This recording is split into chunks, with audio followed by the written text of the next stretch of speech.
Assalamualaikum warahmatullahi wabarakatuh. Kali ini kita akan membahas dan merangkum sebuah cerita dari film berjudul The Keeper Troutman. Film ini diangkat dari sebuah kisah nyata perjalanan seorang penjaga gawang terbaik Inggris yang bermain untuk klub Manchester City di tahun 50-60-an. Namun yang menjadikannya terkenal bukan hanya karena ketangkasannya menjaga gawang, melainkan karena dia merupakan mantan prajurit Nazi di Perang Dunia II dan menjadikannya sebagai pemain kontroversial di masanya. Dikarenakan juga saat itu, pemilik Manchester City atau fans Manchester City merupakan komunitas Yahudi terbesar. Seperti apa rangkumannya? Tapi sebelumnya gue ingetin lagi ke kalian kalau video ini mengandung spoiler. Jadi yang belum nonton, silahkan tonton video spoiler ini sampai habis.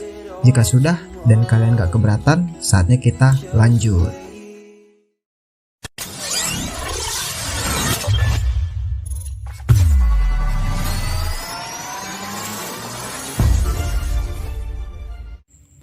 Film diawali dengan sebuah pesta Jumat malam di salah satu tempat di Inggris berlatar tahun 1945. Ini masa-masa akhir Perang Dunia II ya.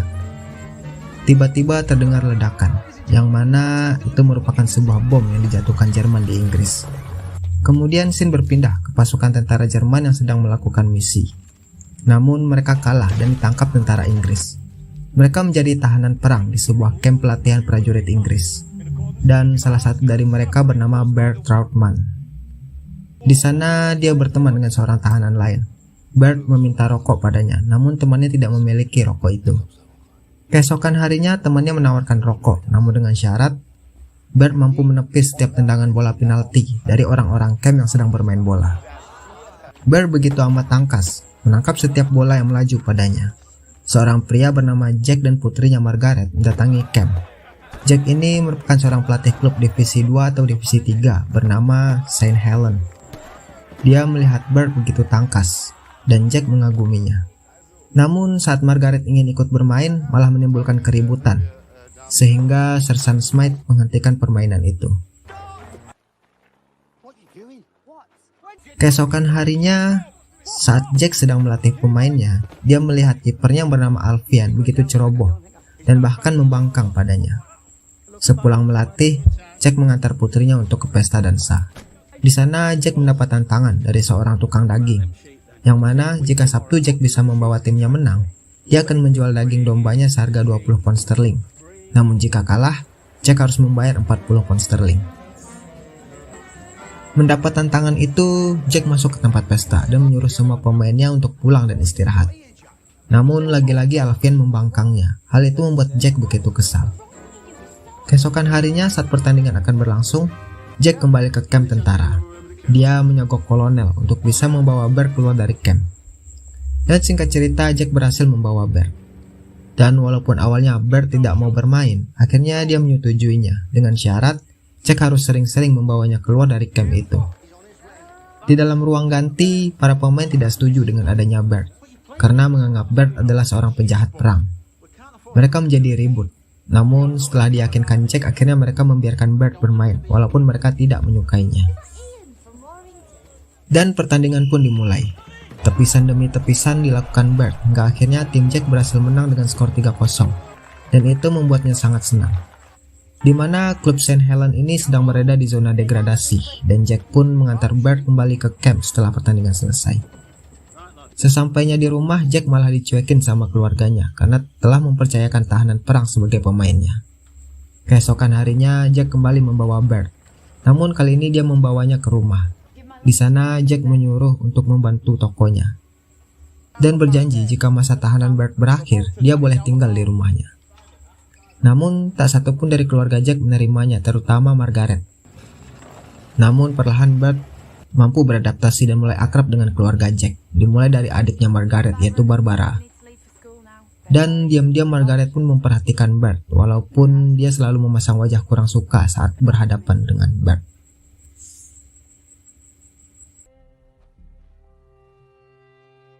Bert pun terus bermain untuk tim Jack dan terus melakukan clean sheet.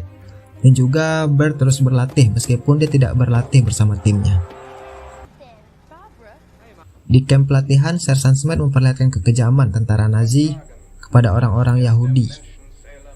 Hal itu membuat temannya Bert menjadi kesal dan berkelahi dengan salah seorang prajurit lain yang menghinanya. Namun pasukan penjaga akhirnya memisahkan mereka.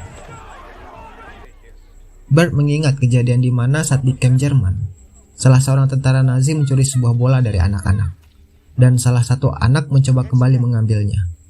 Temannya malah menembak si anak. Hal itu terus menghantui Bert dan membuatnya merasa sangat bersalah. Keesokan harinya, Bert kembali bertanding. Di sana dia mencoba menggoda Margaret yang sedang melihatnya di bangku penonton. Margaret pun tersenyum.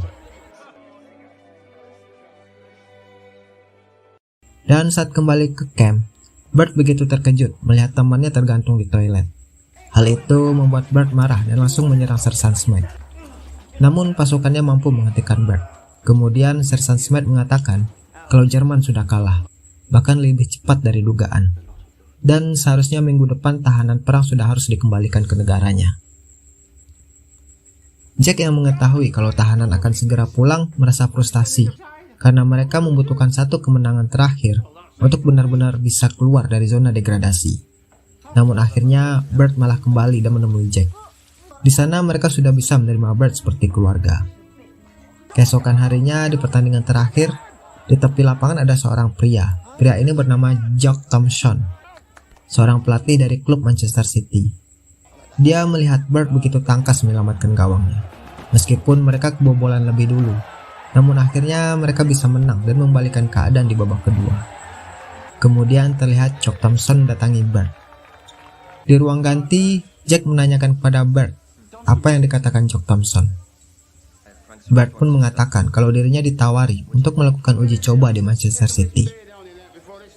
Malamnya saat mereka melakukan pesta kemenangan, Bert mengajak Margaret untuk berdansa. Pacarnya Margaret marah dan mengajak Bert untuk taruhan tendangan penalti di bawah guyuran hujan. Namun tendangan itu dibiarkan masuk oleh Bert.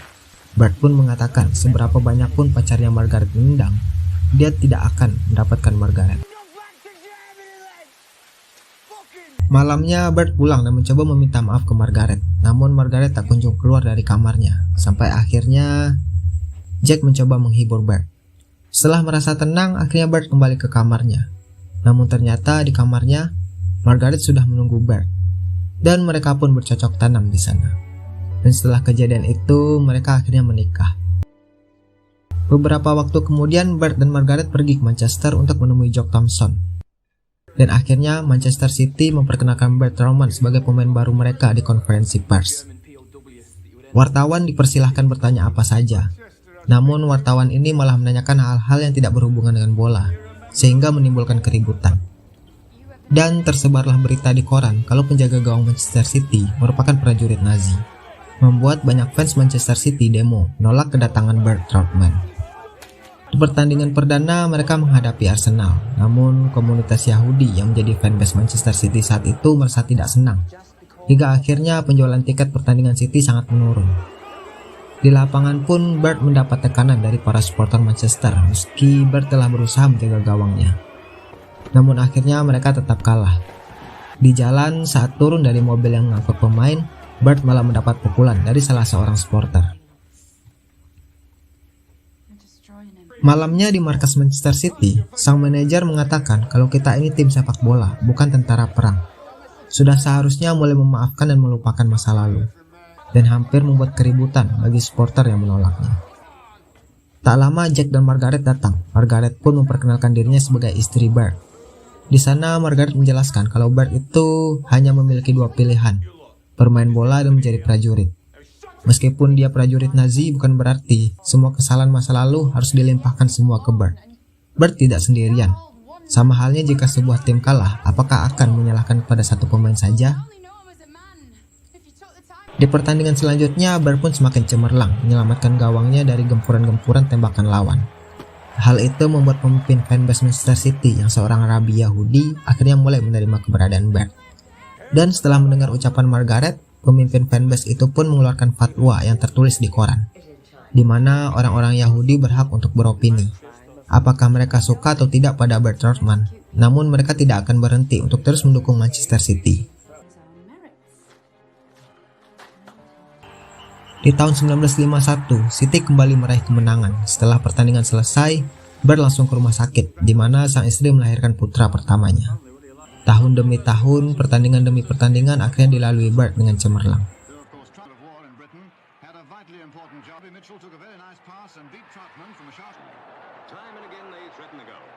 Hingga suatu hari di sebuah pertandingan di final Piala FA, Manchester City bertemu dengan Birmingham City.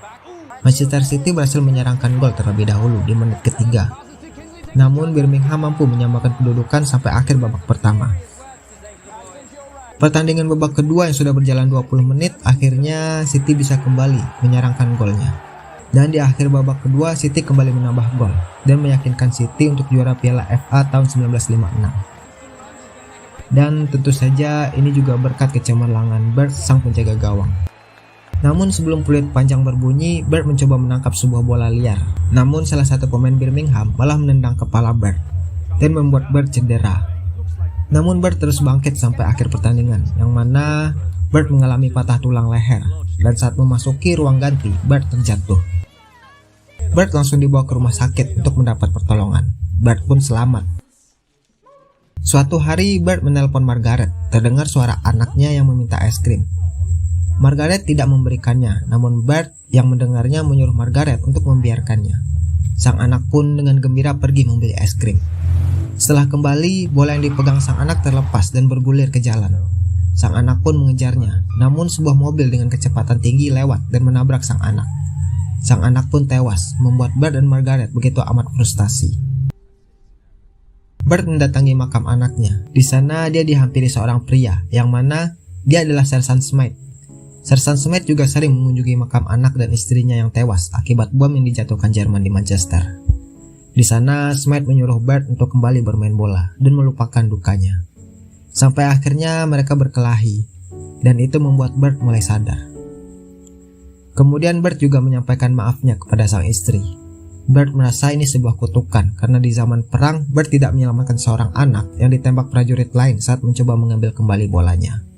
Namun Margaret cukup bijak sih.